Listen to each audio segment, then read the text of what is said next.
آج ایسا مجھے محسوس ہو رہا ہے کہ آپ کچھ دباؤ میں ہیں، نارمل موڈ میں نہیں ہیں۔ اس ایوان کی کارروائی میں آپ کے موڈ کا بھی بڑا رول ہوتا ہے۔ کہتے ہیں اقوام متحدہ میں بھی تو اسرائیل بیٹھا ہے تو پاکستان بھی بیٹھتا ہے، سلامتی کونسل میں بھی تو اسرائیل بیٹھتا ہے تو پاکستان بھی بیٹھتا ہے۔ اگر یہ دلیل ہے آپ کی تو پھر آپ مجھے بتائیں کہ 1948 سے لے کر آج تک آپ کے پاسپورٹ پر کیوں لکھا ہوا ہے کہ سارے ویزے لگ سکتے ہیں سوائے اسرائیل کے؟ یا تو لفظ اسلامی جمہوریہ سے اسلامی کاٹ دیں، تو پھر جمہوریہ کہتے رہیں، ایک سیکولر نظام ہے، سیکولر ملک ہے، اس میں قرآن و حدیث کی کوئی حیثیت نہیں ہے۔ جو شخص جیسے چاہے قانون سازی کرے، کس کی پیروی ہو رہی ہے، کس ایجنڈے کی پیروی ہو رہی ہے، اس پر میں اپنے شدید احتجاج اس ایوان کے فلور پر نوٹ کرا رہا ہوں۔ جس طرح کے آئلی قوانین میں آپ نے ترمیم کی ہے، میں اعلان کرتا ہوں کہ میں سرعام اس کی خلاف ورزی کروں گا اور 15 سال اور 16 سال اور 12 سال اور 10 سال کے جوانوں کی شادیاں کراؤں گا اور ان میں خود بیٹھوں گا۔ آپ بتائیں گے کہ پھر آپ کس طرح میرا مقابلہ کرتے ہیں۔ میں آپ کے قانون کو چیلنج کرتا ہوں، میں آپ کی قانون سازی کو چیلنج کرتا ہوں، میں آپ کی ذہنیت کو چیلنج کرتا ہوں۔ میں آپ کی اس حکومت کو جعلی بھی کہہ چکا ہوں، آپ کی اکثریت کو جبری بھی کہہ چکا ہوں، اور جعلی اور جبری نظام کے خلاف اپنے جہاد کو جاری رکھنا یہ ہمارا قومی فریضہ ہوگا۔ حماس غیر مسلح نہیں ہوتا تو ان کا وہی حشر کیا جائے گا جو لبنان میں حزب اللہ کا کیا گیا۔ تو لبنان میں حزب اللہ پر حملہ اسرائیل نے کیا تھا، آج تم ایک ٹرمپ بت کو راضی کرنے کے میں لگے ہوئے ہو۔ اس سے بڑا شرک اور نہیں ہو سکتا۔ پاکستان کو اگر بچائے گا تو اللہ کی ذات بچائے گا، اگر پاکستان کو بچائے گا یہ 99 صفات اللہ کے ضمانت دیں گے۔ خدا کی قسم امریکہ نے آپ کے بنگال کو بھی نہیں بچایا، اور آج اگر یہ ملک ٹوٹے گا تب بھی آپ کو نہیں بچائے۔ آج ایسا مجھے محسوس ہو رہا ہے کہ آپ کچھ دباؤ میں ہیں اور نارمل موڈ میں نہیں ہیں، تو اس ایوان کی کارروائی میں آپ کے موڈ کا بھی بڑا رول ہوتا ہے۔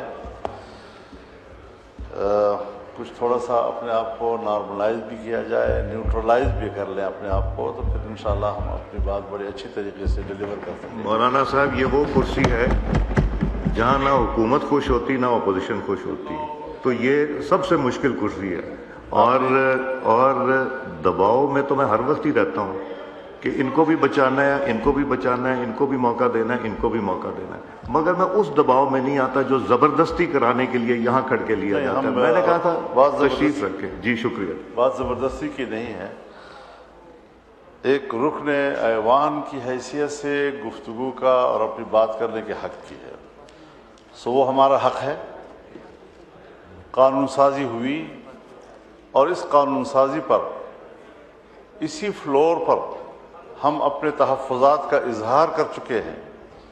ہم نے اس قانون سازی کو قرآن و سنت کے منافی اور آئین کے منافی تصور کیا ہے، اور اگر ہم نے آپ سے یہ کہا ہے کہ اسلامی نظریاتی کونسل موجود ہے جہاں شریعت انوالو ہو، وہاں کم از کم یہ چیزیں وہاں بھیج دی جائیں تاکہ وہاں سے واضح طور پر رائے آ جائے کہ علماء کرام کیا کہتے ہیں، مذہبی لوگ کیا کہتے ہیں۔ اس میں آئینی ماہرین بھی ہیں، قانونی ماہرین بھی ہیں، تمام مکاتب فکر کی نمائندگی ہے، لیکن اس طرح آپ نظر انداز کر کے، اور پھر قانون کے پیچھے لکھا ہوتا ہے کہ ہم اقوام متحدہ، کبھی FATF، کبھی IMF اور ان کے منشور اور فلاں کے تقاضوں کے مطابق قانون سازی کر رہے ہیں۔ ہم نے تو اس آئین کا حلف اٹھایا ہے، ہم نے تو اقوام متحدہ کے منشور کا حلف نہیں اٹھایا۔ تو اس حوالے سے یا تو لفظ اسلامی جمہوریہ سے اسلامی کاٹ دیں، تو پھر جمہوریہ کہتے رہیں، ایک سیکولر نظام ہے، سیکولر ملک ہے، اس میں قرآن و حدیث کی کوئی حیثیت نہیں ہے۔ جو شخص جیسے چاہے قانون سازی کرے، کس کی پیروی ہو رہی ہے، کس ایجنڈے کی پیروی ہو رہی ہے، اس پر میں اپنے شدید احتجاج اس ایوان کے فلور پر نوٹ کرا رہا ہوں، اور یہ بات واضح کر دینا چاہتا ہوں کہ ہم ایسے قانون ملک پہ چلنے نہیں دیں گے۔ آپ نے جس طرح کے آئینی قوانین بنائے ہیں، جس طرح کے آئینی قوانین میں آپ نے ترمیم کی ہے، میں اعلان کرتا ہوں کہ میں سر عام اس کی خلاف ورزی کروں گا، اور 15 سال اور 16 سال اور 12 سال اور 10 سال کے جوانوں کی شادیاں کراؤں گا اور ان میں خود بیٹھوں گا۔ آپ بتائیں گے کہ پھر آپ کس طرح میرا مقابلہ کرتے ہیں۔ میں آپ کے قانون کو چیلنج کرتا ہوں، میں آپ کی قانون سازی کو چیلنج کرتا ہوں، میں آپ کی ذہنیت کو چیلنج کرتا ہوں۔ یہ کیا طریقہ ہے ہمارے ملک میں مسلمان کہلانے والے؟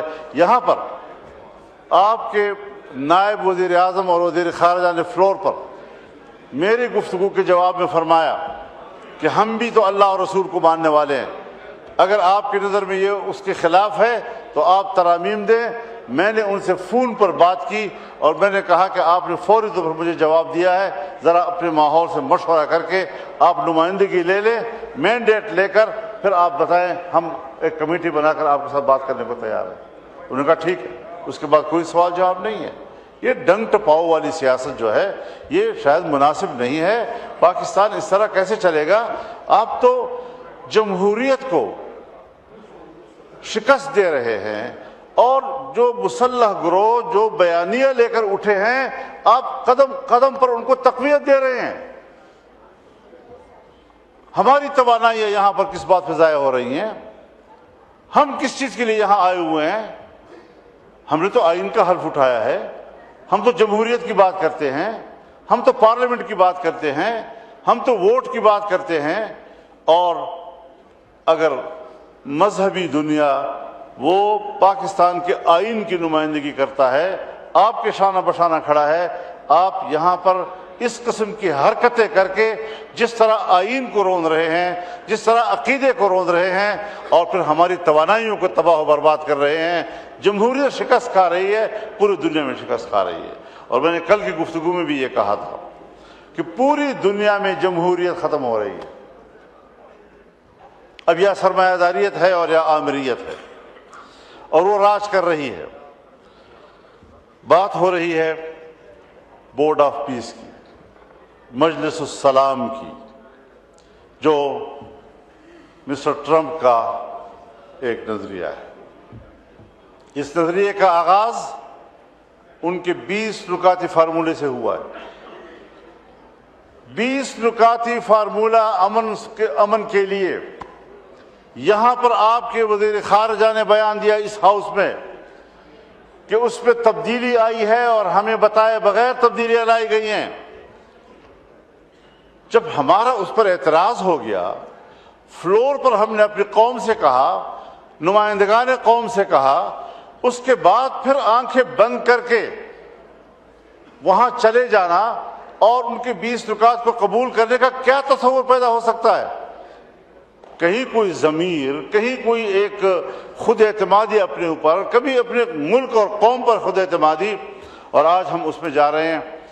آپ مجھے بتائیں کہ کیا ٹرمپ نے نہیں کہا اور کل کی تقریر میں نہیں کہا ہے اکنامک فورم پر کہ اگر حماس غیر مسلح نہیں ہوتا تو ان کا وہی حشر کیا جائے گا جو لبنان میں حزب اللہ کا کیا گیا؟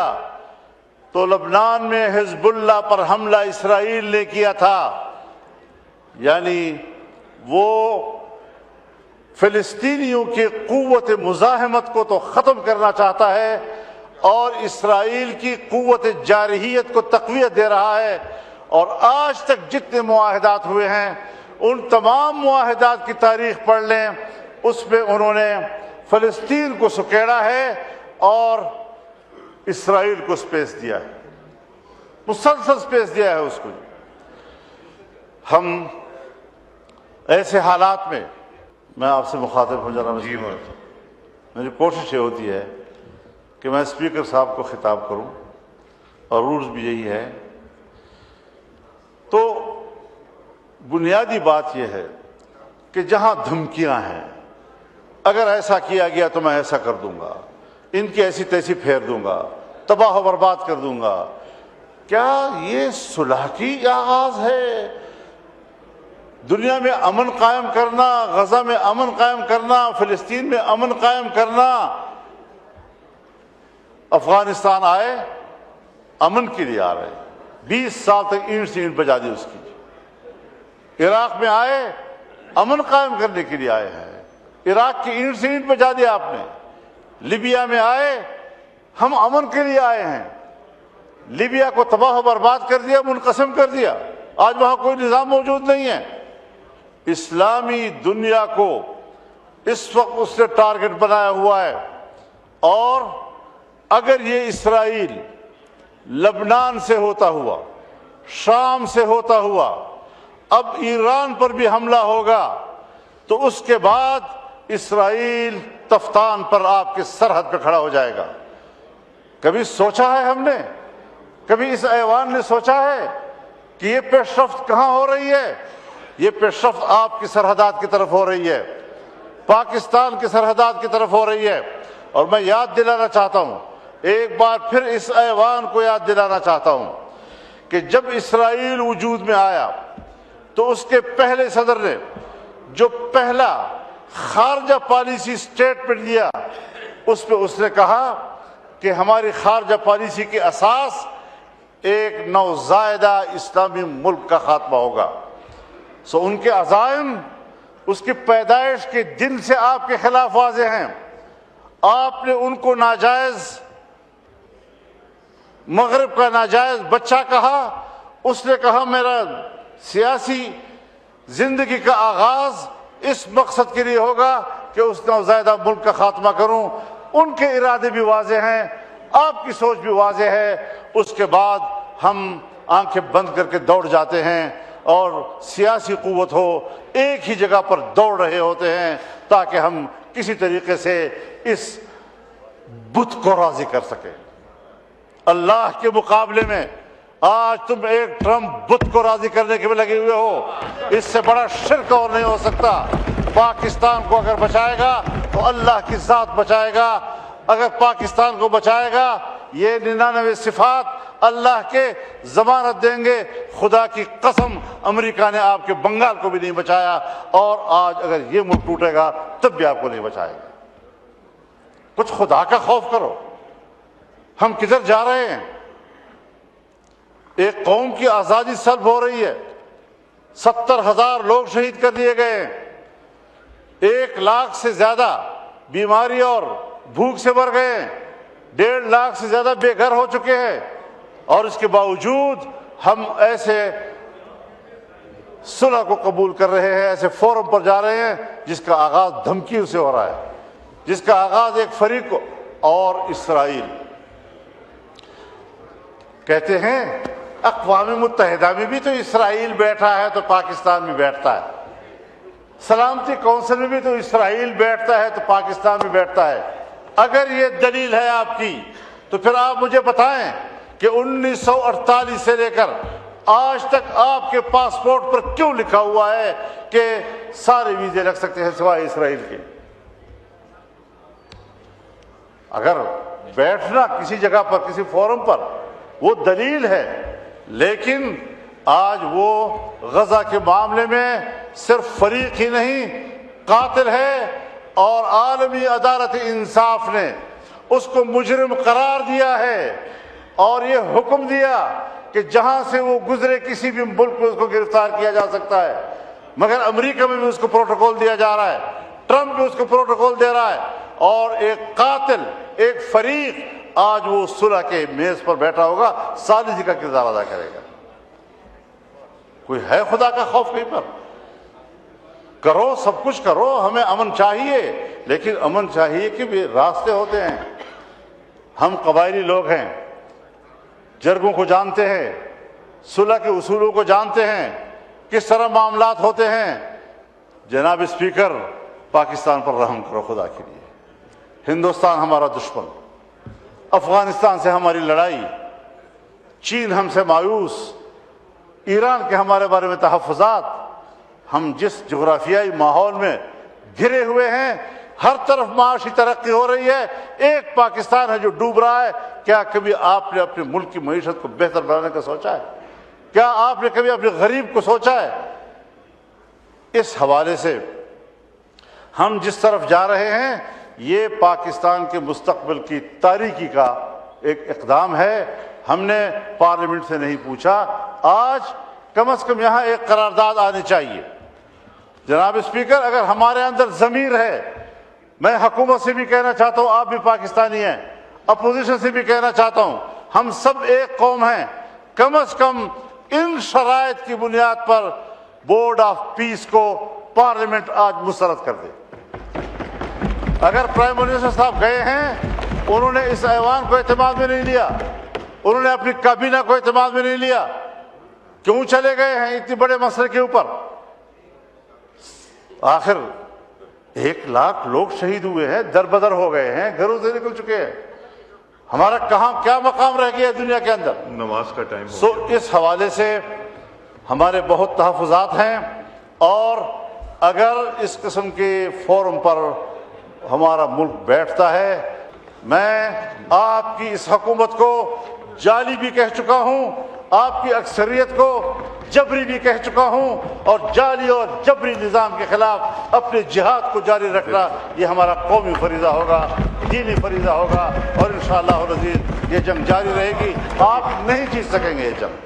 اللہ تعالیٰ ہماری مدد فرمائے. لیکن آپ ذرا مہربانی کریں، ایوان سے کہیں کہ اس طرز عمل کو مسترد کر دے، اور آئیں ایوان سے مشورہ کریں، ملک سے مشورہ کریں، عوام کے نمائندوں سے مشورہ کریں، اپنی کابینہ سے کم از کم مشورہ کریں، اور قانون سازی جہاں پر شریعت انوالو ہو کم از کم اسلامی نظریاتی کونسل میں بھیج دیں. اس طرح نہیں ہوگا کہ جس طرح آپ نے چاہا آپ ہمیں ہانگ کریں گے. میں نے دیا تھا فلور میں، آگے دے دیا. ہم جی شکریہ. ہم معزز انسان ہیں الحمدللہ، ہم معزز قوم ہیں. آزادی ہماری تاریخ ہے، اس کے لیے قربانیاں ہماری تاریخ. نماز نہیں اب رکے گی ہمارے لیے. جی شکریہ. جی شکریہ. جی ہاں شکریہ. جی شہری صاحبہ